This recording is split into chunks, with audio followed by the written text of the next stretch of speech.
दोस्तों welcome back. काफी देर के बाद YouTube के ऊपर मेरी एक स्टडी रिलेटेड या कंटेंट रिलेटेड वीडियो जो है वो अपलोड हो रही है।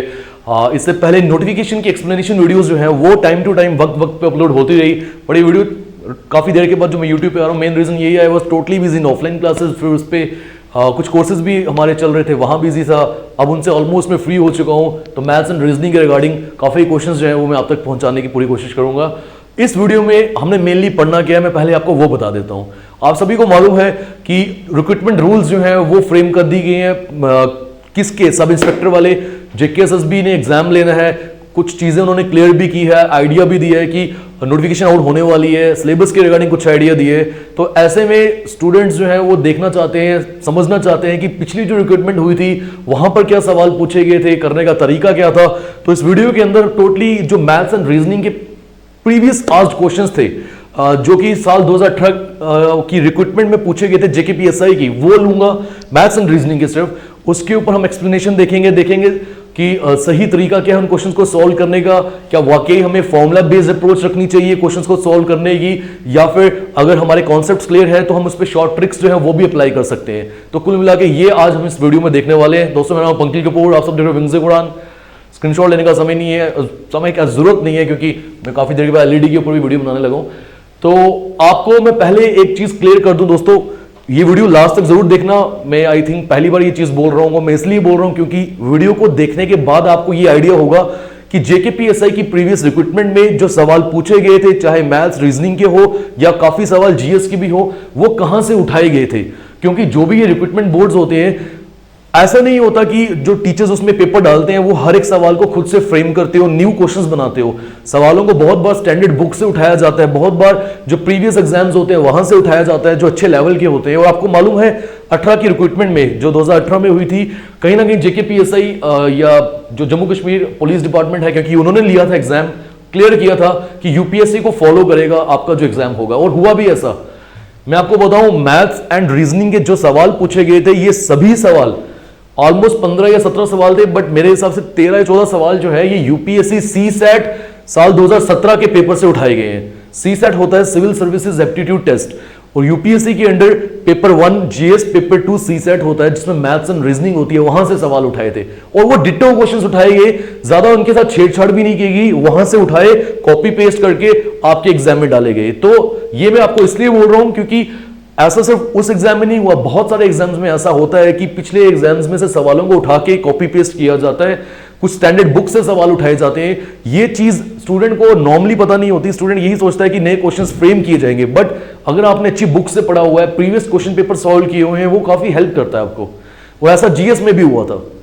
तो दोस्तों, इसी के साथ काफी कॉल्स मुझे अलग अलग स्टूडेंट्स के आते रहते हैं, वो पूछते हैं कि JKPSI के रिगार्डिंग। तो ऑलरेडी काफी स्टूडेंट्स को पता भी है, मैं वो वापस बता देता हूँ। SI का कोर्स विंग्स एक उड़ान की ऐप के ऊपर चल रहा है, और ऑलमोस्ट आई थिंक हर एक सब्जेक्ट उसमें शुरू हो भी चुका है। उसके बारे में मैं थोड़ा आपको बता देता हूँ।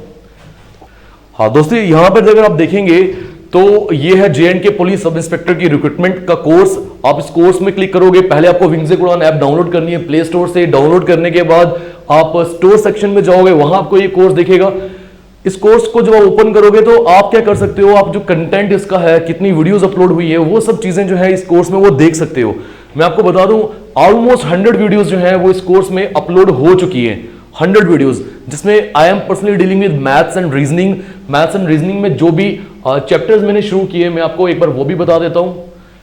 ये जब स्टोर में जाएंगे, इस कोर्स में जाएंगे, आपको यहाँ कंटेंट में जाना है। कंटेंट में जाने के बाद आपको ये सभी वीडियोस जो है फोल्डर वाइज मिल रही हैं। मैथमेटिक्स की अगर मैं बात करूं तो इसमें मैंने ये chapters P time and distance, ratio, proportion, number system, percentage, ये कंप्लीट कर दिया हुआ है। और मैं आपको एक चीज बताने वाला हूं, देखो आप कहीं आपको ये सवाल, ये चैप्टर्स यूट्यूब पे भी मिलने शुरू हो जाएंगे, हर जगह मिलते हैं, बट जिस तरीके से यहाँ पे करवाया गया है, मैं आपको वो बताता हूँ टाइप वाइज। हर एक टाइप के ऊपर ऑलमोस्ट मैंने 10-10 सवाल कराए हुए हैं। मिसाल के तौर पे पहली वीडियो अगर आप देखो, ये बेसिक्स ऑफ परसेंटेज है, इस पे क्वेश्चंस है। देन क्वेश्चंस ऑन एग्जामिनेशन, बहुत सवाल ऐसे हैं जो पास फेल ये कॉन्सेप्ट के ऊपर होता है, एग्जामिनेशन वाले कॉन्सेप्ट पे होते हैं, वहां 10 सवाल करवाए हैं। इलेक्शंस, वोट्स के ऊपर आपने देखे होंगे परसेंटेज चैप्टर में काफी सवाल हैं और वो करवाए गए हैं। फिर बेसिक एंड इंपॉर्टेंट क्वेश्चंस और भी इसमें लिए गए हैं। 10 प्रीवियस ईयर आस्क्ड क्वेश्चंस, पिछले सालों में जो परसेंटेज में अलग अलग एग्जाम में सवाल पूछे हैं वो लिए गए हैं। फिर 10 क्वेश्चंस मिक्सचर कॉन्सेप्ट में लिए गए हैं। आपने देखा होगा मिल्क एंड वाटर के ऊपर मिक्सचर बनाया जाता है और कितना वाटर निकाल दिया जाए ताकि न्यू परसेंटेज मिल्क की इतनी हो जाए या वाटर की इतनी हो जाए। तो ऐसे सवाल आपने सुने होंगे, ये भी आपको मिलेंगे 10 सवाल। क्वेश्चंस ऑन फ्रैक्शंस, न्यूमरेटर और डिनोमिनेटर के ऊपर आपने सुना होगा, if the numerator of a fraction is increased by 10%, denominator is increased by 20%, then the new fraction becomes 7/8, find the original fraction. तो ऐसे सवाल यहां पर लगभग 10 करवाए हैं। Questions on Venn diagrams, Venn diagrams पे सवाल करवाए गए। ये कौन से सवाल हो गए, जैसे कुछ लोग हैं जो टी पसंद करते हैं, चाय, कुछ लोग कॉफी पसंद करते हैं और कुछ लोग इनमें से कुछ भी पसंद नहीं करते। तो बताइए ऐसे लोग कितने हैं जिनको ये दोनों पसंद है। तो ये भी एक सवाल रहता है। तो पूरा चैप्टर फुल फ्लेज्ड आपको यहां मिलने वाला है। मैंने आपको ये भी बता दिया कि जो जो चैप्टर्स मैंने कंप्लीट किए, मैंने आपको परसेंटेज के बारे में बताया। अगर मान लीजिए आप स्पीड, टाइम एंड डिस्टेंस में जाते हो तो बेसिक्स है स्पीड, टाइम एंड डिस्टेंस के, फिर न्यूमेरिकल्स भी लिए गए हैं, प्रीवियस ईयर आस्क्ड क्वेश्चंस लिए हैं, फिर स्पीड एंड डिस्टेंस में एक एवरेज स्पीड का कॉन्सेप्ट है, वहां क्वेश्चंस लिए गए हैं। ट्रेन्स के ऊपर, हालांकि chapter speed, time and distance एक अलग माना जाता है, प्रॉब्लम्स ऑन ट्रेन्स एक अलग माना जाता है, बट फिर भी मैंने वो भी करवा दिए है। ट्रेन्स के ऊपर सवाल है, क्रॉसिंग ऑफ ट्रेन्स के ऊपर सवाल है, important questions, stoppage of trains के ऊपर सवाल है, स्टॉपेज स्पीड होती है एक, then questions on policeman and thief, चोर और पुलिस के ऊपर सवाल होते हैं। तो हर एक वीडियो जो है हर एक टाइप के ऊपर वो क्रिएट कर दी गई है। आप चाहो तो इस कोर्स को जरूर ज्वाइन कर सकते हो। अब आते हैं मेन अपने काम के ऊपर, जो सवाल पूछे गए थे हम उन सवालों पे देखते हैं कि क्या हमारी राइट अप्रोच है इन क्वेश्चंस को सॉल्व करने की। मैं यहां पर एक बात और बता दूं, इन एग्जामिनेशंस में जो सवाल पूछे जाते हैं मैथ्स के, जो भी चैप्टर्स मेंशन्ड है वो चैप्टर्स रियल मैथ्स है। कॉम्पिटिटिव एग्जाम्स में, कॉम्पिटिटिव वर्ल्ड में वो चैप्टर्स होते हैं। बट आपको याद है पंचायत अकाउंट असिस्टेंट, आपको याद है फाइनेंस अकाउंट असिस्टेंट, वहां जो मैथ्स के चैप्टर मेंशन्ड है, सेट है एक chapter, matrices, determinants, relations and functions, binomial theorem, कभी भी किसी भी एग्जाम में आपको ये चैप्टर्स देखने को मिलने नहीं वाले हैं। हाँ, परम्युटेशन कॉम्बिनेशन है वो आता है, हाँ आपने सिंपल इंटरेस्ट, कंपाउंड इंटरेस्ट पढ़ा है वो आता है, वो रियल मैथ है, वो कॉम्पिटिटिव एग्जाम्स है, एग्जाम्स का मैथ है। बट ये सेट, मैट्रिसेस, डिटर्मिनेंट्स ये जिंदगी में दोबारा भी कभी काम में नहीं आएंगे और किसी और एग्जाम में भी काम नहीं आएंगे। बट क्योंकि सिलेबस था हमने वो पढ़ा, बट इसको पढ़ाने का मुझे भी मजा आएगा क्योंकि खुद का मेरा भी फोटे है और इसी पे मैं वर्क कर रहा हूँ काफी देर से, और ये आपको भी पढ़ने का मजा आया क्योंकि डेली लाइफ के साथ ये बहुत डील करता है। मैट्रिसेस, डिटर्मिनेंट्स मुझे नहीं लगता डेली लाइफ में कहीं डील करता है, बाइनोमियल थ्योरम कहीं डील करती है ना, ये जरूर डील करता है। आइए करते हैं शुरू। पहला सवाल देखिए क्या है, a fruit seller had some oranges, एक फ्रूट सेलर के पास कुछ ऑरेंज थे, उसने उसमें से 40% ऑरेंज को बेच दिया और फिर उसके पास 420 ऑरेंज बच गए। बताइए स्टार्टिंग में उसके पास ऑरेंज कितने थे। अगर आप इसमें ये लेट करोगे, let the starting number of oranges या original number of oranges be X, उस पर परसेंटेज अप्लाई करोगे, क्वेश्चन डिफिकल्ट होगा। इसलिए मैं आपको बोल रहा हूं एक्स को कोशिश करो अवॉइड करने की। मैं ऑलरेडी एक वीडियो अपलोड कर चुका हूं यूट्यूब पे, आपने देखी जरूर होगी, शॉर्ट वीडियो, वहां पर भी बोला गया है एक्स को अवॉइड करके हमारे क्वेश्चंस वाकई आसान बनते हैं और जिंदगी भी। तो अब इसको हमें फिर करना क्या चाहिए, हम ये मान लेते हैं कि उस फ्रूट सेलर के पास स्टार्टिंग में 100% ऑरेंजेस थे। कितने? 100% वेट।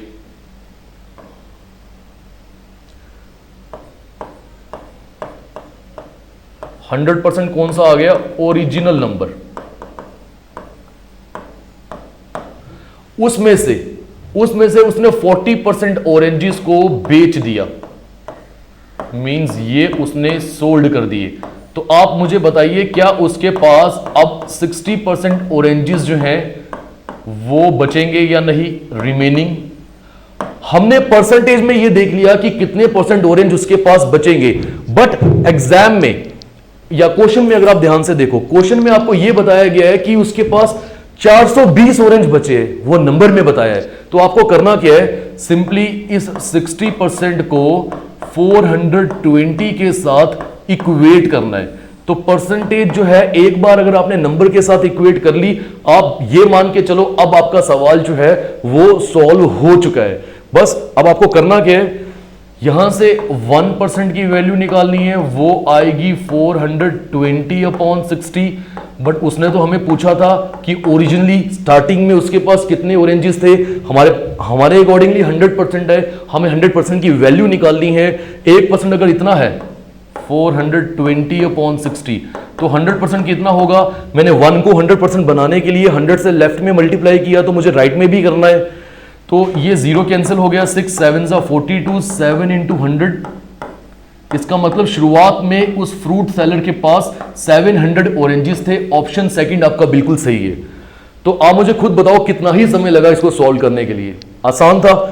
तो ये एक सही मेथड है इन क्वेश्चंस को सॉल्व करने का। क्लियर हो गया? अब मैं आपको बताता हूं, ये सवाल एक तो यूपीएससी से तो उठाया ही था, बट अगर आप अपनी एक स्टैंडर्ड बुक देखोगे, कौन सी? RS अग्रवाल, जिसको एक स्टैंडर्ड बुक माना भी जाता है मैथ्स के रिगार्डिंग। तो RS अग्रवाल की बुक से डायरेक्टली ये सवाल उठाया है। वहां पर ऑरेंजेस की जगह सिर्फ था क्या? एप्पल्स थे। इतना सा फर्क किया उन्होंने, बस एप्पल को उन्होंने ऑरेंज बना दिया, सवाल सेम रखा, नंबर्स में भी फर्क नहीं लाया। तो ये बेनिफिट होता है पिछली चीजों को समझने का, स्टैंडर्ड बुक्स से समझने का, प्रीवियस क्वेश्चंस को सॉल्व करने का। क्वेश्चन सेकंड पे आते हैं। चलिए क्या बोल रहे हैं? Each of ABCD has ₹100। 4 लोग हैं, ABCD, हर किसी के पास 100 रुपये है। ए ने 20 रुपये बी को दे दिए, बी ने 10 रुपये सी को दे दिए और आगे इंफॉर्मेशन दी है। बोल रहे हैं इस कॉन्टेक्स्ट में आप ये बताइए कौन सी स्टेटमेंट सही है। यूपीएससी सीसैट में जब ये सवाल पूछा था, उन्होंने बोला था कौन सी स्टेटमेंट गलत है, बाकी हर एक चीज सेम रखी उन्होंने। यहां पर उन्होंने पूछा कौन सी स्टेटमेंट सही है। फर्क नहीं है ज्यादा सवाल में, बेसिक कॉन्सेप्ट तो वही रहेंगे। क्वेश्चन को रीड जब करना है, मैं हमेशा आपको बोलूंगा स्टेप बाय स्टेप रीड किया करो। आपने एक पोर्शन क्वेश्चन रीड कर लिया ना, तो उसको लिख लो पहले, जो भी इस पे लिखने के लिए मिलता है आपको, क्योंकि होगा क्या ऐसे, आपको वापस से पूरा क्वेश्चन रिपीट करना पड़ेगा, समझना पड़ेगा। क्लियर है? चलिए ये क्वेश्चन सेकंड जो है इसे सॉल्व करते हैं। ये सवाल जब यूपीएससी ने पूछा था, मैं आपको बताऊं सिर्फ एक डिफरेंस था। वहां बोला गया था इनमें से कौन सी स्टेटमेंट सही है और गलत है, यहां बोला गया इनमें से कौन सी स्टेटमेंट सही है। ये सभी क्वेश्चंस प्रीवियस ईयर जो जेकेपीएसआई की रिक्रूटमेंट हुई थी 2 साल पहले, ये उसके हैं। ठीक, तो क्वेश्चन रीड करते हैं। बोल रहा है each of ABCD has ₹100। ABCD 4 लोग हैं, हर किसी के पास 100 रुपये है। जब भी आप क्वेश्चन रीड करते हो ना, मैं हमेशा आपको बोलूंगा आप हिस्सों में क्वेश्चन को रीड करो, जो इंफॉर्मेशन आपको मिलती है गैदर करो, उसको लिखो, क्योंकि ये ना हो अगर आप लिखोगे नहीं, दोबारा से सवाल पूरा रीड करना पड़ेगा। जो पहले रीड किया वो समय आपका जाया होगा। तो हमें पता चल रहा है 4 लोग हैं, A, B, C and D, और हर किसी के पास 100 रुपये है। तो मैं हर किसी को पहले 100 रुपये दे देता हूं। ठीक, ए ने 20 रुपीज बी को दिए। अगर ए ने 20 रुपीज बी को दिए, बी में 20 ऐड होगा, मगर ए से 20 सब्ट्रैक्ट भी तो होगा, क्योंकि ए के खुद के 20 रुपए तो कम हो गए। हु, जब भी वर्ड हु का इस्तेमाल हो, याद करना, याद रखना, इससे पहले जो नाम होगा उसके लिए वो हो रहा है। तो बी ने 10 रुपए सी को दे दिए। इट मींस सी में 10 रुपीज ऐड करता हूं, बट बी से मैं 10 रुपीज माइनस कर लेता हूं। हु, दोबारा हु कौन होगा? सी। सी को 30 रुपए मिलते हैं डी से, सी को मिलते हैं, तो सी में 30 ऐड हो जाएगा और डी में 30 सब्ट्रैक्ट हो जाएगा। और बोल रहा है इस कॉन्टेक्स्ट में बताइए कौन सी स्टेटमेंट सही है। इसको अगर आप सॉल्व करते हो, 100 माइनस 20 कितना आ गया? 80। 120 में से 10 निकालोगे 110, ये मिल गया 140, और 100 माइनस 30 कितना आ गया? 70। कौन सी स्टेटमेंट सही है? पहला option, C is the richest. तो आप पहले ये चेक कर लो, जो वो बोल रहा है कि C रिचेस्ट है, वो है या नहीं। C के पास 140 रुपये है और वो सबसे ज्यादा है, तो यही हमारा आंसर हो गया। C वाकई जो है वो रिचेस्ट ही है। अगर आपको कोई ऑप्शन पहला ही ठीक हो जाए ना, मैं ये हिदायत दूंगा आपको कि आपको क्या करना चाहिए, बाकी ऑप्शंस को रॉन्ग प्रूव कर देना चाहिए। आपको सेटिस्फेक्शन हो जाएगी कि वाकई जो आपने किया है वो सही है। दूसरा उसने बोला D is richer than B। क्या डी अमीर है बी से? डी के पास 70 है, बी के पास 110 है, तो 70 तो छोटा हो गया, ये गलत है। डी इज द रिचेस्ट, या डी के पास तो 70 रुपये है, वो तो पुअरेस्ट है। C has more than what A and D have in aggregate. C के पास ज्यादा पैसे हैं जितने ए और डी के पास हैं कुल मिला के। अगर आप देखो ए और डी के पास कुल मिला के 150 रुपये है और सी के पास 140 रुपये है, तो सी के पास पैसे ए और डी से मिला के कम है, 10 रुपए कम है। तो इसने ज्यादा बोला था, ये भी रॉन्ग, ये भी रॉन्ग, ये भी रॉन्ग। ऑप्शन फर्स्ट सही हो गया, अब हमारा प्रूफ भी हो गया है। तो ये 2 सवाल थे प्रीवियस रिक्रूटमेंट से। आगे चलते हैं और देखते हैं क्या सवाल है। दोस्तों मैं आपको यह भी बताता हूं साथ साथ कि हर एक सवाल किस चैप्टर का है। This question belongs to chapter percentage, this question belongs to normally reasoning. अगर मैथ्स में बोलो, मैथ्स में भी मान सकते हो क्योंकि कैलकुलेशंस तो है इसमें, बट इसको किसी चैप्टर के अंदर नहीं लाया जा सकता। ये मिसलेनियस कैटेगरी में आएंगे। मिसलेनियस का मतलब होता है मिक्सचर ऑफ क्वेश्चंस, कुछ भी पूछ सकता है उसमें। तो अब आते हैं इन सवालों के ऊपर, देखते हैं ये क्या बोल रहा है। क्वेश्चन थर्ड, ये सवाल एजेस चैप्टर से पूछा गया है। क्या बोला? A father is 9 times as old as his son. एक फादर अपने बच्चे से, सन से 9 times ओल्ड है। इतना मैंने रीड कर लिया ना, मैं पूरा रीड नहीं करूंगा, इसको लिखना जरूरी है हमारे लिए, वरना फिर क्या होगा, भूल जाएगा।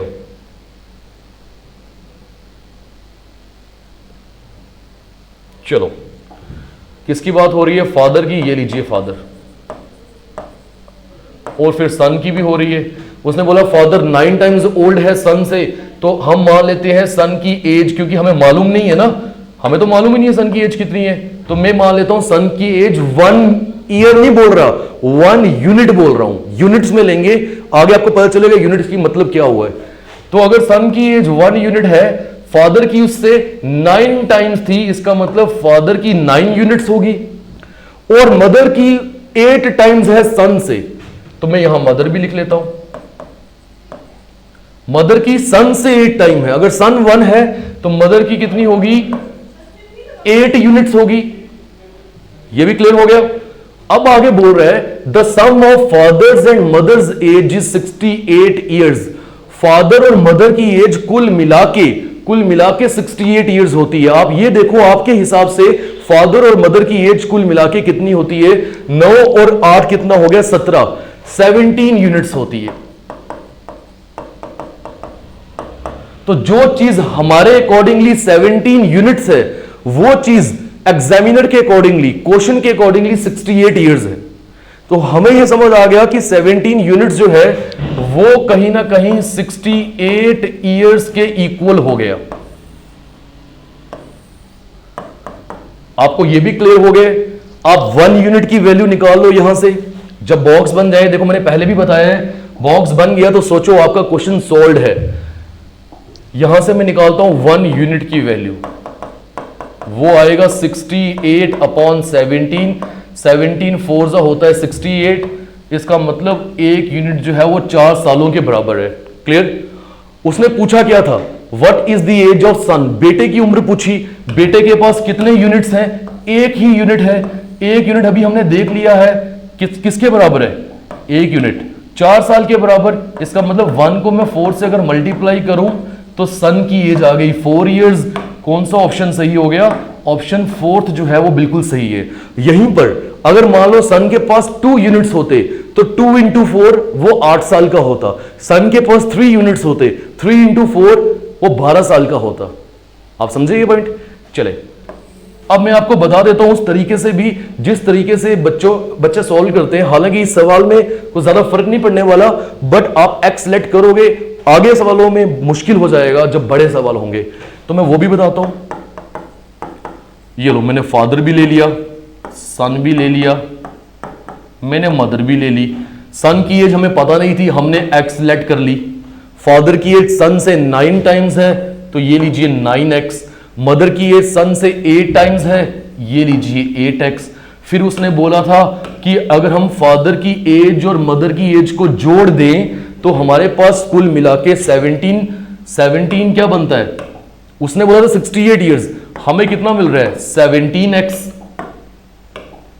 तो 17x जो है वो 68 ईयर्स के बराबर। x की वैल्यू यहां से 68/17 मतलब 4 इयर्स आती है। x की वैल्यू कितनी आती है? 4 इयर्स। तो आप देख लो x 4 ईयर है, सन कितना था? x था, तो यहां से भी हमें मालूम पड़ गया सन की एज जो है वो 4 इयर्स है। तो मैं आपको बोलूंगा आप यूनिट्स में अपने आप को ढालने की कोशिश करो, आसान हो जाएगा। x को भूलना है यार, जितना हो सके भूलना है। अब क्वेश्चन अगर मैं 4th पे आ जाऊं, अगेन ये क्वेश्चन जो है ये परसेंटेज से पूछा गया है। ये सवाल मैंने आपको बताया सीसैट यूपीएससी वाला उठाया है ना, तो यूपीएससी में जो आया था वो ये था। एग्जैक्टली क्वेश्चन इन्होंने जेकेपीएसआई में भी डाल दिया, बस जेकेपीएसआई में 2-3 नंबर्स का हेर फेर किया, नंबर्स को चेंज किया और कोई फर्क नहीं था। तो मैं ये सवाल खुद करवाता हूं आपको। अगला सवाल जो है ये मैं आपके लिए होमवर्क छोड़ रहा हूं, तो इसका आंसर मैं ऑलरेडी बता चुका हूं। Out of the order colour 10 है, आंसर इसका 10 होगा, बट ये आपको खुद से सॉल्व करने की कोशिश करनी है। आइए मैं क्वेश्चन 4 पे आता हूं। क्वेश्चन 4 रीड करते हैं। इन अ टेस्ट, एक टेस्ट में एक कैंडिडेट ने अटेम्प्ट किए हैं सिर्फ 10 सवाल।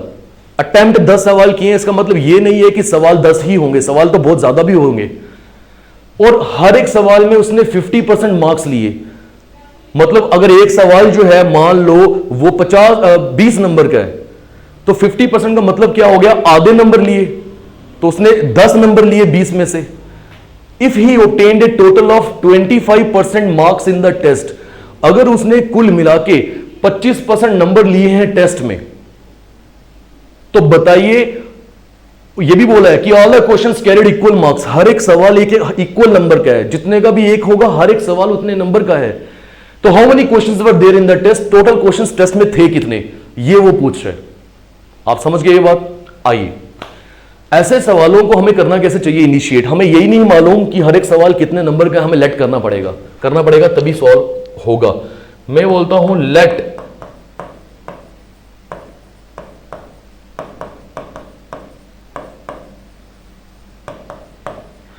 ईच क्वेश्चन कैरिड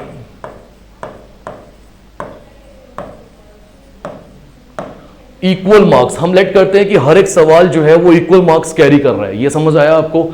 अब आप मुझे ये बताइए, एक टेस्ट में कैंडिडेट ने अटेम्प्ट कितने क्वेश्चन किए हैं, 10। तो मैं यहां पहले लिख लेता हूं 10 क्वेश्चंस। ये क्वेश्चंस कौन से हैं,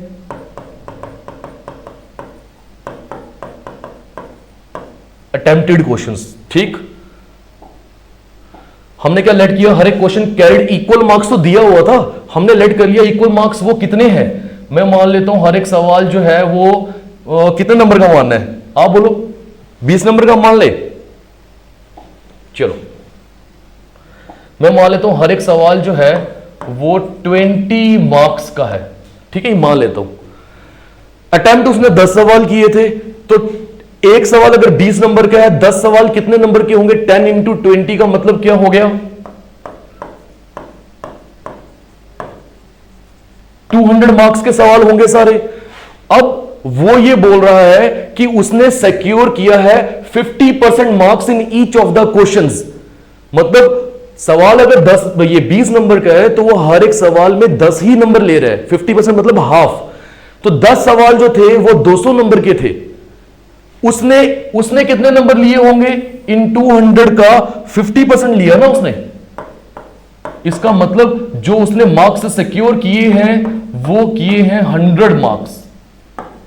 कितना सिक्योर किया, 100 मार्क्स। ये समझ आ गया हमारे अकॉर्डिंगली 100 मार्क्स, बट उसने बोला है कि उसने ऑब्टेन किए हैं 25% मार्क्स टेस्ट में। परसेंटेज में इस बार आपको दे दिया, तो मैं ऐसा करूंगा, मैं बोलूंगा कि यार जो चीज सवाल में 25% है वो हमारे हिसाब से 100 मार्क्स बन गई, बॉक्स में पहुंच गए, सवाल सॉल्व हो चुके हैं। मैं रिपीट करता हूं एक बार, ध्यान से सुनना।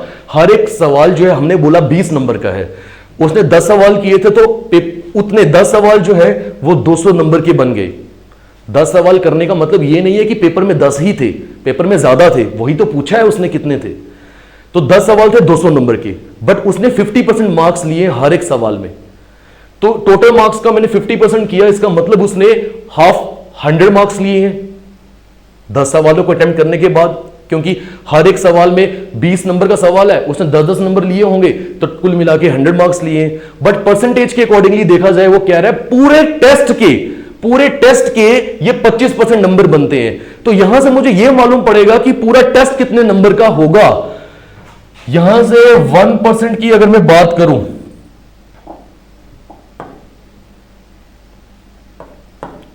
वो आएगा 100/25। मैं 100% की बात करूंगा, 100/25 इंटू 100, 25 4 जा 100, 4 इंटू 100 का मतलब क्या हो गया, 400 मार्क्स। तो पूरा पेपर बन गया 400 नंबर का। भैया ये रियलिटी नहीं है, हमने 20 नंबर का हर एक सवाल लेट किया था, इसलिए पूरा पेपर 400 नंबर का बना है। जो बच्चा हर एक सवाल को किसी और नंबर के साथ इक्वेट करे उसके लिए टोटल मार्क्स कुछ और आएंगे, बट फर्क नहीं पड़ेगा उन चीजों पे जो हमसे पूछी गई है सवाल में।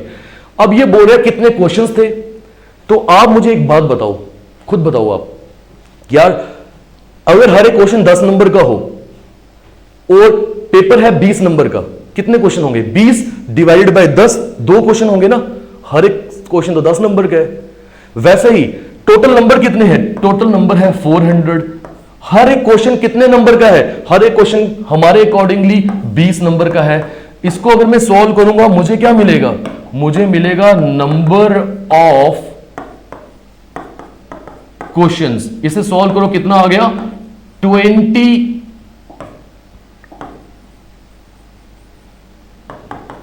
क्वेश्चंस।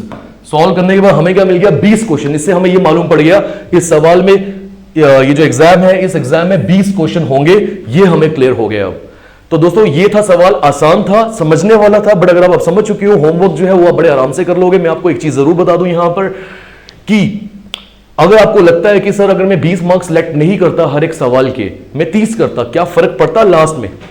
कोई फर्क नहीं पड़ना था, कोई भी फर्क नहीं पड़ना था। आप चेक कर लो, जो चीज उसने पूछी है उसमें कोई डिफरेंस नहीं होना था। आप इसी तरीके से ये सवाल करो, बट 20 नंबर का मत रखना, हर एक सवाल आप 40 नंबर का रख लेना, तब भी देखना आंसर लास्ट में 20 क्वेश्चंस ही आने वाला है। तो आई होप ये क्वेश्चन आपको समझ आ चुका हो। मैं चाहूंगा फिर भी एक बार रिपीट कर दूं इस सवाल को। उस एक सवाल, एक पूरा एग्जाम है, उस एग्जाम में एक बच्चे ने 10 सवाल अटेम्प्ट किए, सवाल बहुत ज्यादा थे। 10 सवाल जो वो अटेम्प्ट करता है, हर एक सवाल में आधे नंबर लेता है। हमने बोला हर एक सवाल 20 नंबर का है, 10 सवाल हो गए 200 नंबर के, बट क्योंकि वो हर एक सवाल में आधे नंबर ले रहा है, तो इसका मतलब 200 नहीं लिए होंगे उसने, 100 लिया होगा, मैंने इसका हाफ कर दिया। आप ये भी कर सकते हो, 20 मार्क्स हर एक सवाल के, उसका हाफ कर लो, 10 मार्क्स लिए हर एक सवाल में, 10 इंटू 10 करते तब भी तो 100 मार्क्स ही आता। अब यहां से उसने बोला जितने भी नंबर उसके आए वो कुल मिला के टेस्ट के 25% है, तो मैंने 25% को इस मार्क्स से इक्वेट किया, 1% की वैल्यू निकाली और 100% की वैल्यू निकाली, वो हो गया 400 मार्क्स। पूरा टेस्ट था 400 नंबर का। अब क्वेश्चंस कितने थे?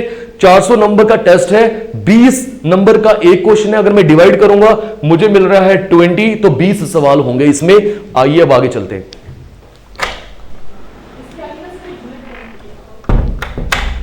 चलो आगे चलते हैं। This is your homework. Question 6 पे आते हैं। क्वेश्चन 6 जो है ये डायरेक्शन सेंस टेस्ट का सवाल है, डीएसटी। पहले मैं एसी भी ऑन कर देता हूं, बहुत गर्मी है भैया।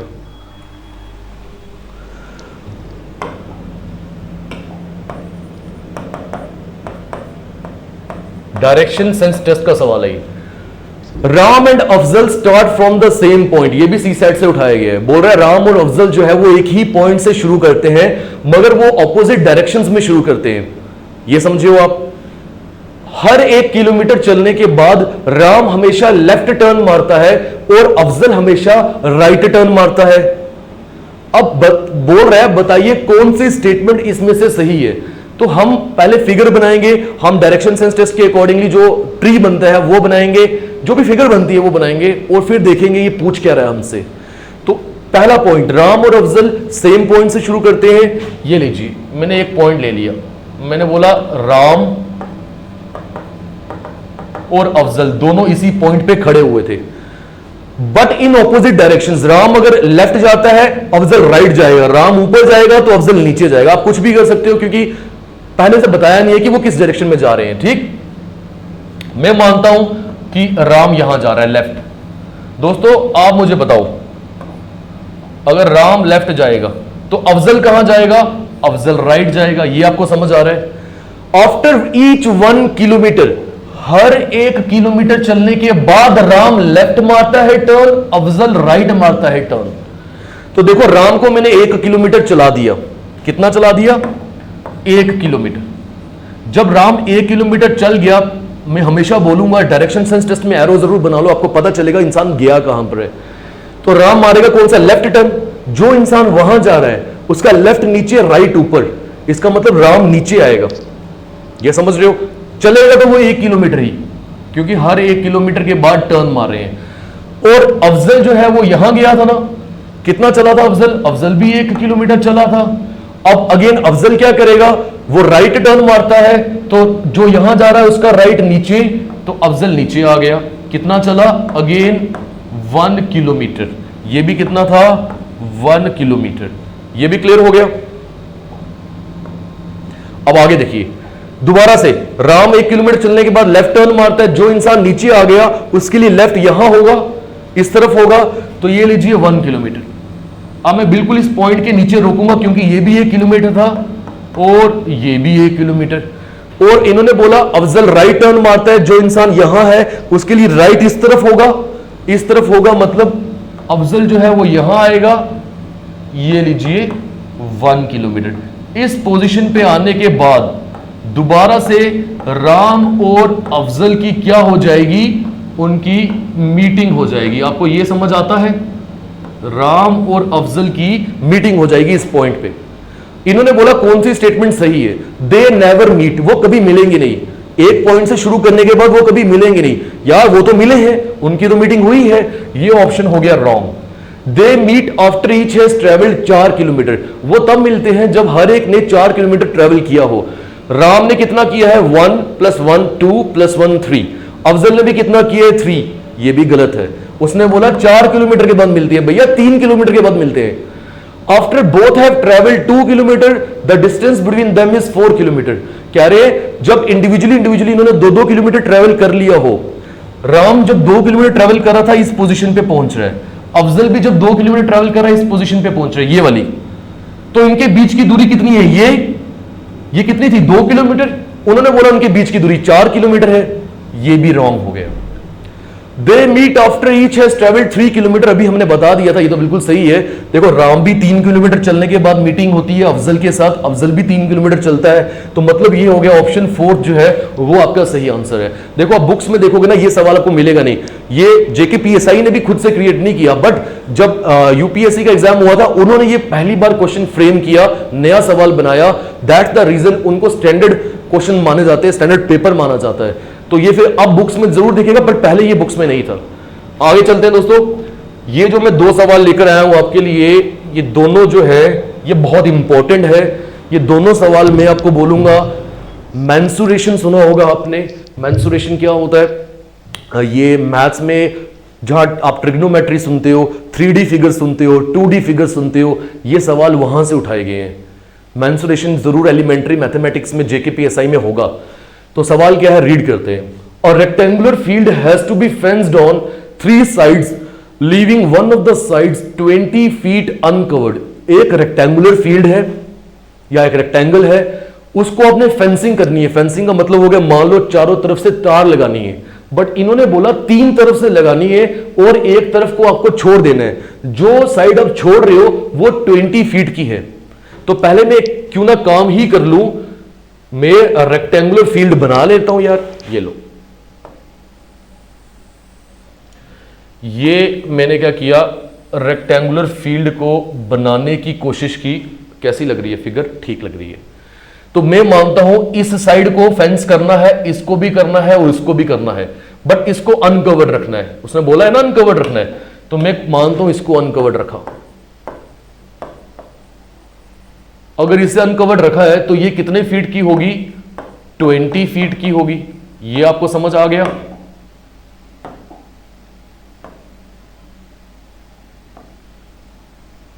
अगर आपको ये समझ आ गया है, आगे इसने बोला एरिया जो है इस पूरी फील्ड का वो है 680 square feet.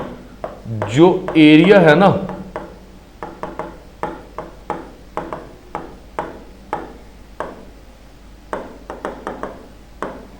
Of this rectangular field, कितना बताया उन्होंने? 680 फीट स्क्वायर। फीट स्क्वायर मतलब स्क्वायर फीट, एक ही बात हो गई। यूनिट्स जो आएंगे इसमें वो स्क्वायर में होंगे क्योंकि लेंथ और ब्रेथ मल्टीप्लाई करने के बाद आता है। दोस्तों आपको एक चीज समझनी पड़ेगी, रेक्टेंगल में जो ऑपोजिट साइड्स होती हैं वो इक्वल होती हैं। ये मालूम है आपको? देखो अगर आपको पता है कि ये 20 फीट का है, इसका मतलब साफ हो गया कि ये जो सामने वाली साइड होगी ये भी 20 फीट की होगी। ये आपको एग्जामिनर नहीं बताएगा, ये आपको मालूम होना चाहिए। इसलिए जो बेसिक प्रॉपर्टीज होती है रेक्टेंगल, क्वाड्रिलेटरल, रोम्बस, इनकी हवा में पता होना चाहिए। स्क्वायर की सभी साइड्स बराबर होती है, ये मालूम होना चाहिए।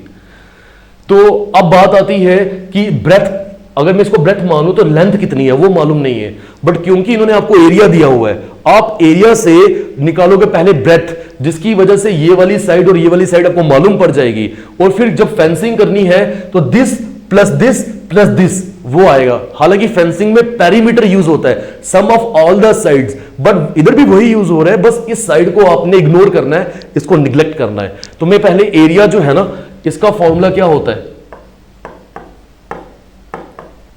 लेंथ इनटू ब्रेथ, ये यूज करता हूं किसके इक्वल 680 के। अब आप मुझे एक बात बताइए, लेंथ क्या मालूम है आपको? आपको मालूम नहीं है, मैं इसको L रख लेता हूं, मगर ब्रेथ तो मुझे मालूम है वो 20 की है, चाहे ये उठाओ चाहे ये, इक्वल टू 680। तो लेंथ की वैल्यू कितनी आएगी, 680 अपॉन 20, ये जीरो कट हो जाएगा, इसका मतलब लेंथ की वैल्यू आएगी 34 फीट। यार ये मीटर में हो, सेंटीमीटर में हो, फीट में हो, आपको उससे कोई दिक्कत नहीं होनी चाहिए, ठीक है, ये एक यूनिट है।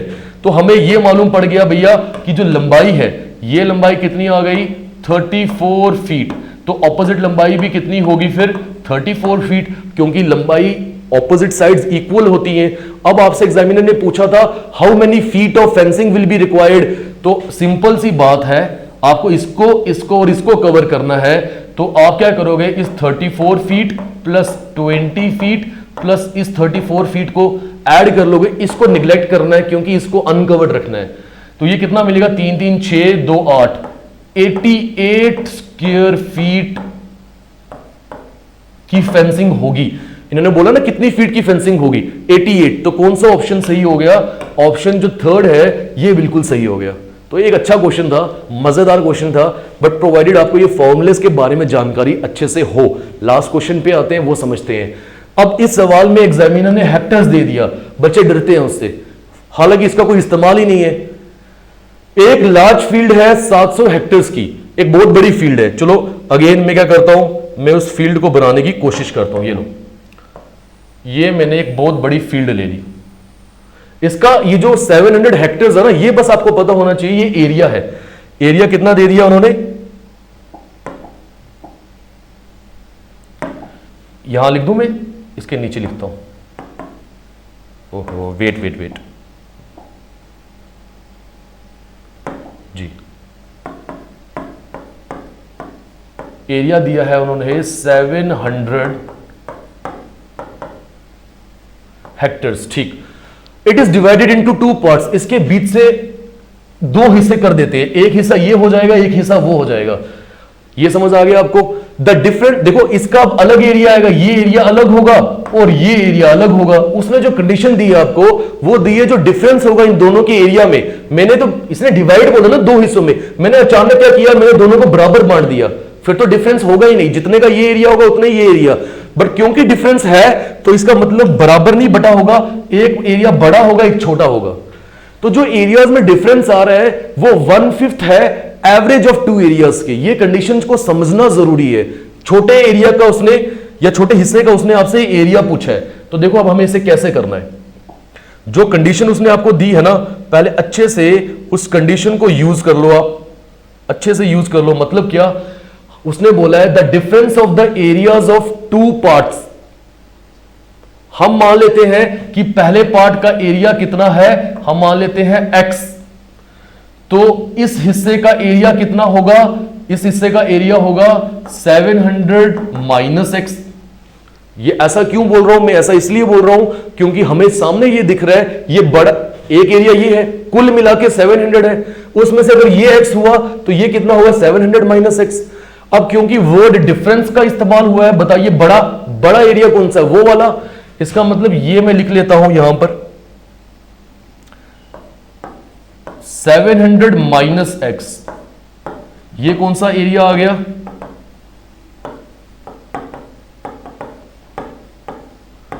एरिया ऑफ बिगर पार्ट, ठीक। एक ये एरिया हो गया। फिर इसने क्या बोला, आप डिफरेंस निकालोगे तो छोटे एरिया का कितना है, माइनस किया डिफरेंस, छोटा आ गया एक्स, तो मैं ये भी लिख लेता हूं एरिया ऑफ स्मॉलर पार्ट। ये डिफरेंस किसके बराबर है, 1/5 of the average of 2 areas, 1/5 average of two areas. ये समझ आया? ये कुछ भी नहीं किया, जो कंडीशन दी थी हमने उसका इस्तेमाल किया है। अगर आप इसको भी आगे देखोगे अच्छे से तो समझिएगा हमें करना क्या है। एवरेज का फॉर्मूला क्या होता है? एवरेज का फॉर्मूला होता है sum of observations divided by number of observations, वो यूज करते हैं। यहां पर मिलेगा हमें 700 minus X 1/5 sum of observation मतलब सम ऑफ एरियाज, तो कुल मिला के एरिया तो 700 ही है, divided by number of area मतलब कितने हिस्से हैं, 2 हिस्से हैं तो 2 से डिवाइड कर लिया। ये बनेगा 700 माइनस 2x इक्वल टू ये 350 से कटेगा और 5 7 35 70 इक्वल टू 70। तो मैं 700 को यहीं रहने देता हूं, 70 को इस तरफ ले आता हूं, 2x वहां चला जाएगा। क्या आपको यह समझ आ गया? ठीक है, तो x की वैल्यू कितनी बनेगी? 700 में से 70 निकालो, 630 आता है, 2 से डिवाइड कर लो, इसका मतलब 315 315 हेक्टर्स जो हैं वो आ गई x की वैल्यू। अब x था क्या? x आपने रखा ही था छोटे हिस्से का एरिया, तो x की वैल्यू आ गई 315 हेक्टर्स। तो 315 ऑप्शन में है, ऑप्शन थर्ड जो है वो आपका सही आंसर आ चुका। तो ये भी क्वेश्चन आसान था, मुश्किल नहीं था, प्रोवाइडेड आपको कंडीशन बनाना अच्छे से आ जाए। तो आई होप अब आपको ये सवाल सभी समझ आ चुके होंगे। आप एक बार जरूर वीडियो को पॉज करके इनका आंसर जरूर लिख लीजिएगा, नोट डाउन कर लीजिएगा। तो इस तरह की एक वीडियो में और लेकर आऊंगा, जो बचे 7-8 सवाल हैं वो मैं उस वीडियो में आपको समझा दूंगा। तो दोस्तों जरूर मुझे बता दीजिए कमेंट सेक्शन में आपका ये सेशन कैसा रहा है। और प्लस मैं ऑलरेडी आपको बता चुका हूं जेकेपीएसआई के रिक्रूटमेंट के बारे में जो कोर्स चल रहा है हमारा विंग्स एक उड़ान की एप्लीकेशन के ऊपर, आप उस कोर्स को ज्वाइन करके ये सभी वीडियोस जो है वो देख सकते हो। एक बार इनमें से मैं कोई वीडियो को आपको अनलॉक करके दिखा देता हूं, जस्ट ए सेकेंड। मान लो मैंने आपको परसेंटेज वाली वीडियो जो है ना वो समझानी है या आपने समझनी है, नेट का इशू होगा, देख लेते हैं। होम में जाते हैं, पहले हम सेटिंग में जाते हैं, वाईफाई में जाते हैं, वाईफाई इज कनेक्टेड। अगेन हमें जाना है किसमें, क्लास प्लस में। तो ये आ गया हमारा स्टोर सेक्शन। चलो भाई,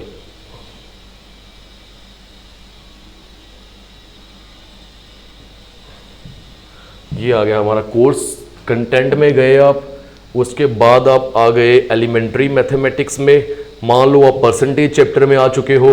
परसेंटेज में मान लो मैंने ये एक 7th वीडियो को अनलॉक करता हूं, यहां से 7th वीडियो को मैंने अनलॉक किया। यहां पर मैं आपको एक बार प्ले करके बता देता हूं।